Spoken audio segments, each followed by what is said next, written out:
ప్రపంచంలోనే అతి ప్రాచీనమైన పురాతనమైన నగరాలలో మదురై నగరం కూడా ఒకటి అనమాట. మదురై అనేది తమిళనాడులో ఒక జిల్లా అనమాట. ఇక్కడ ఈ మదురైకంటూ 2500 సంవత్సరాల చరిత్ర కలిగి ఉన్నటువంటి అతి ప్రాచీనమైన నగరమే మదురై. అయితే మనకి మదురై కూడా మదురైలో మీనాక్షి అమ్మవారు కొలువై ఉన్నారు. ప్రస్తుతం నేను అమ్మవారి దర్శనానికి అంటూ వెళ్తున్నాను. నాకు ఇది చాలా మెమరబుల్. ఎట్లా అంటే నేను గత 6-7 సంవత్సరాలుగా నేను అనుకుంటున్నా మదురై వెళ్ళాలి అని, కానీ ఏదో ఒక ఆటంకం రావడం వల్ల ఆగిపోతుంది అనమాట. సో నేను ప్రస్తుతం మదురైలో ఉన్నాను అనమాట. నాకు ఆ ఫీలింగ్ మాత్రం చాలా బాగుందని చెప్పొచ్చు. నేను ఇక్కడికి వచ్చేసరికి నైట్ నాకు మిడ్నైట్ అయిపోయింది. కొంచెం అలా రూమ్లో డార్మెటరీలో స్టే చేశాను నేను. సో ఎక్కడ స్టే చేయాలనేది ఏంటంటే నేను లాస్ట్లో చెప్తాను అనమాట. సో అలా ముందుకు వెళ్తూ ఉన్నాను. నేను ఎర్లీ మార్నింగ్ కదా, చాలా పెద్దగా ఉంది మదురై కూడా. మనం అనుకున్నంత చిన్న సిటీ అయితే కాదు, చాలా పెద్ద సిటీ అనమాట. ఎక్స్ప్లోర్ చేయాలంటే చాలా ఉన్నాయి ఇక్కడ కూడా. కాకపోతే వచ్చిన పబ్లిక్ మొత్తం ఇక్కడ అమ్మవారి టెంపుల్ ఫేమస్ కాబట్టి మ్యాక్సిమం మెజారిటీ పీపుల్ అంతా టెంపుల్కి వచ్చి అక్కడి నుంచి రిటర్న్ అయిపోతుంటారు. మీరు కూడా అలా కాకుండా మదురైలోనే మనకు చాలా ప్లేసెస్ ఉన్నాయి. వెళ్తే కనుక కొంచెం పేషెన్స్తో ఓపికతో చూసుకొని వస్తే కనుక చాలా బాగుంటుందని చెప్పేసి నేను అనుకుంటున్నాను. సో అలా మనం మాటల్లో మాట్లాడుకుంటూనే నేను అమ్మవారి టెంపుల్ దగ్గరికి అలా వచ్చేసాను అనమాట. నాకు ఒక డిసప్పాయింట్ అయింది ఏంటంటే నేను చాలా ఎక్స్పెక్ట్ చేశాను అనమాట. కాకపోతే చాలా బాగుంది టెంపుల్. నేను ఎక్కడ అనను, కాకపోతే మొత్తం టెంపుల్ రెనోవేట్ చేస్తున్నారు అబ్బా నేను వచ్చిన టైంలో. సో మనకి టెంపుల్ గోపురం పైన శిల్పాలు చూస్తే మనకి ఆ అదృష్టం అనేది లేకుండా పోయిందనమాట. ఈ టెంపుల్ గురించి మనం మాట్లాడుకుంటే టెంపుల్ అనేది మనకి 15 ఎకరాలలో విస్తరించి ఉంటుందన్నమాట. ఈ టెంపుల్ని క్రీస్తు శకం అనుకుంటా, మేబీ క్రీస్తు శకమే 16వ శతాబ్దంలోని మనకి విశ్వనాథ నాయుడు అనే పర్సన్ ఈ టెంపుల్ని మనకి పునర్నిర్మించాడు అనమాట. అంతకుముందు కూడా ఈ ఆలయం అనేది ఉంది, కాకపోతే దీని చరిత్ర అనేది మనకు అంత పెద్దగా తెలియదు. ఆ తర్వాత మనకి విశ్వనాథ నాయుడు దీన్ని పునర్నిర్మించాడని చెప్పి చరిత్ర చెబుతుంది అనమాట. ఈ టెంపుల్లో మనకి 12 రాజగోపురాలు ఉంటాయి. అందులో 4 రాజగోపురాలు మాత్రం 190 ఫీట్లు అంటే 9 అంతస్తులు ఎత్తుతో కలిగి ఉంటాయి అనమాట. ప్రతి రాజగోపురం పైన కూడా మనకి ఎట్లా అంటే మన ఇండియాలో అయినా కాదు, ప్రపంచంలో ఎక్కడ లేనట్టుగా మనకి దగ్గర 1000 నుంచి 1200 శిల్పాలు అనేవి ప్రతి రాజగోపురం పైన కూడా ఉంటాయి అనమాట. అసలు ఇది మిస్టీరియస్ అని చెప్పొచ్చు మనకి, కాకపోతే మనకు అంత లక్ లేదని చెప్పొచ్చు. అలా మనము చూస్తున్నాం. కాకపోతే ఇక్కడికి వెళ్ళాలనుకున్నప్పుడు బ్లాగింగ్ చేయాలనుకుంటే కనుక మనకి మెయిన్ థింగ్ ఏంటంటే మనకి మొబైల్ అనేది లోపలికి అలౌ చేయరు. మొబైలే కాదు, ఈవెన్ స్మార్ట్ వాచెసే కానీ గింబల్సే కానీ ఎవ్రీథింగ్ చెకింగ్ ఉంటుంది అనమాట. తర్వాత మనం చెప్పుకోదగ్గది ఏంటంటే మనకి పుదు మండపము, ఇప్పుడు మీరు చూస్తున్నారు అదే అనమాట. పుదు మండపం ప్రత్యేకత ఏంటంటే పూర్వకాలంలో ఇక్కడ మనకి వర్తకం చేసేవారు అనమాట. అంటే షాపింగ్ మాల్గా చెప్పుకోవచ్చు మనం. అంటే వస్తు మార్పిడి విధానం, వస్తువుల అమ్మకాలు లాంటివి ఇక్కడ జరిగేవి అనమాట. ఇది కూడా మొత్తం శిథిలావస్థలో ఉంది, లోపలికి ప్రవేశం లేదనమాట. అలా మనకి 4 గోపురాల నుంచి 4 గోపురాల దగ్గర కూడా మనకి 4 కౌంటర్లు ఉంటాయి. మనము మొబైల్సే కానీ ఏదైనా కానీ ఇక్కడ డిపాజిట్ చేయొచ్చు. మనకి మొబైల్ అయితేనేమో ఈవెన్ 5 రూపీస్ ఛార్జ్ చేస్తారు. చెప్పల్స్కి మాత్రం ఫ్రీ, ఎలాంటి ఛార్జ్ తీసుకోరు. కాకపోతే టెంపుల్ టైమింగ్స్ వచ్చేసి మనకి మార్నింగ్ టైము మనకి 5:30 నుంచి మనకి ఈవినింగ్ అంటే 2:30 వరకు ఉంటుంది అనుకుంటా. తర్వాత మనకి 4:30 నుంచి నైట్ 9:30 వరకు ఉంటుంది. సో మీరు వెళ్తే కనుక టైమింగ్స్ చూసుకొని వెళ్తే కొంచెం బాగుంటుంది కదా, అమ్మవారి దర్శనం అవుతుంది. మన దర్శనం టైమింగ్స్ చూసుకుంటే మనకి ఫ్రీ దర్శనం ఉంటుంది, తర్వాత 50 రూపీస్ దర్శనం, 100 రూపీస్ దర్శనం ఉంటుంది. నేనైతే ఫ్రీ దర్శనానికి వెళ్ళాను. నాకైతే ఫ్రీ దర్శనానికి దగ్గర 2.5 hours టైం పట్టింది అనమాట. సో నాకు ఈ మదురై అనేది ఇలా ఒక మెమరబుల్ ట్రిప్ ఉంది. ఎందుకంటే నేను ఇక్కడికి సోలోగా వచ్చాను. ఇప్పుడు నేను రిటర్న్ అయ్యేటప్పుడు కూడా సోలోగానే వెళ్తున్నాను. చూడండి ఒకసారి, మీరు కూడా చూడండి. ఇప్పుడు చెప్పే కదా రాజగోపురం అని చెప్పేసి, కానీ మొత్తం రెనోవేట్ చేస్తున్నారు. అంటే చాలా పురాతనమైన టెంపుల్ కదా, కొంచెం ఇంకా ఆధునీకరణ చేస్తే బాగుంటుందని చెప్పేసి ఉద్దేశంతో రెనోవేట్ చేస్తున్నారేమో. కాకపోతే మనకి బెస్ట్ విజిటింగ్ టైం అంటూ ఏముండదు. మనం 365 days ఎప్పుడు వెళ్ళా కానీ అమ్మవారి దర్శనం చాలా బాగా జరుగుతుంది, చాలా బాగుంటుంది. ఈ ఆలయంలో పార్వతీ అమ్మవారినేమో మీనాక్షి అమ్మవారిగా భక్తులు పూజిస్తూ ఉంటారు. ఆ పరమేశ్వరుని మాత్రము సుందరేశ్వరుగా పూజిస్తూ ఉంటారనమాట. మనకి ఈ ఆలయంలో ఇంకొక విచిత్రం ఏంటంటే మనకి ఆలయం కోనేరులో బంగారు కలువపు ఉంటుందన్నమాట. చాలా బాగుంటుంది.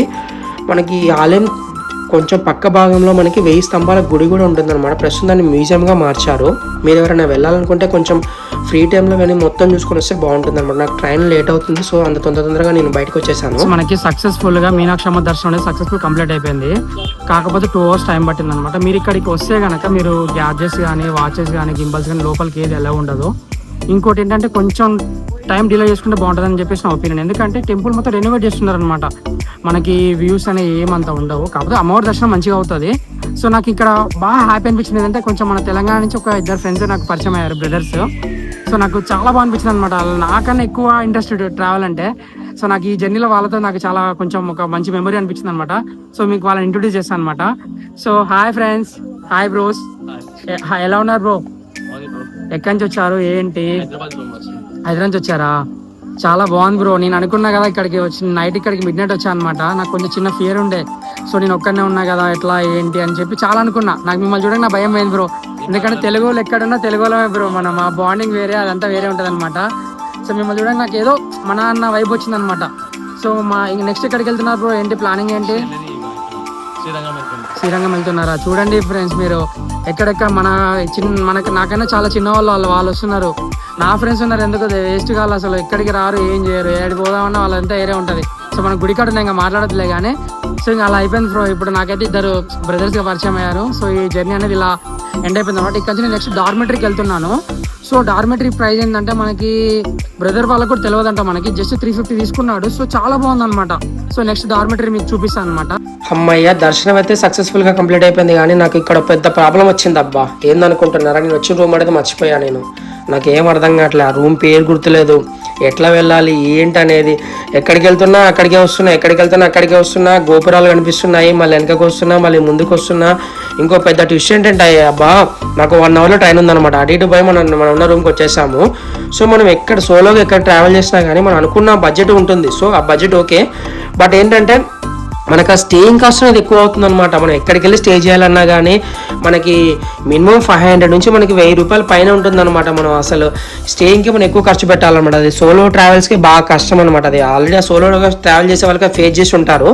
సో నేను అదే ఫేస్ చేశాను. నైట్ వచ్చాను నేను ఇక్కడికి, నైట్ వీడియో తీసుకుందాం అనుకున్నా కానీ నైట్ మిడ్ నైట్ అయిపోయింది అనమాట. స్టేషన్లో పడుకున్న, దోమలు కుడుతున్నాయి, నాకు ఏం అర్థం కావట్లేదు, ఎందుకు వచ్చిందా బాబు అనిపించింది నాకు ఒక టైంలో. సో నాకు ఒక బ్రదర్ చెప్పాడనమాట, భయ్య ఇట్లా స్టేషన్, తెలుగు వాళ్ళు కూడా స్టేషన్లో మనకి స్టేషన్ నుంచి ఒక 1/2 కిలోమీటర్ డిస్టెన్స్లో మనకి డార్మెటరీ ఉంటుంది, అక్కడికి వెళ్ళి ట్రై చేయండి అన్నాడు. నేను అక్కడికి వెళ్దామని అనుకున్నా, వెళ్ళాను.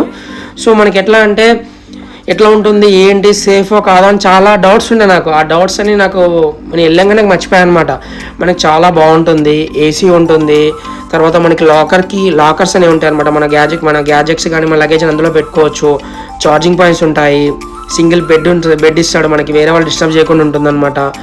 అసలు వాష్రూమ్స్ ఉంటాయి, ఆ నీట్నెస్ కానీ అది కానీ అదరహో అని చెప్పొచ్చు అనమాట. అసలు ఇంత బాగుంటుంది అనిపించింది నాకు ముందే తెలుసుంటే మనం చాలా అమౌంట్ అనేది మనం సేవ్ చేసుకుంటాం కదా. మనం ఎక్కడికి వెళ్ళాం, ఖర్చు ఏం పెద్ద కాదు మన ఇండియాలో, కాకపోతే మన తిండికి మన ఉండటానికి ఖర్చు అనేది ఎక్కువ అవుతుంది అనమాట.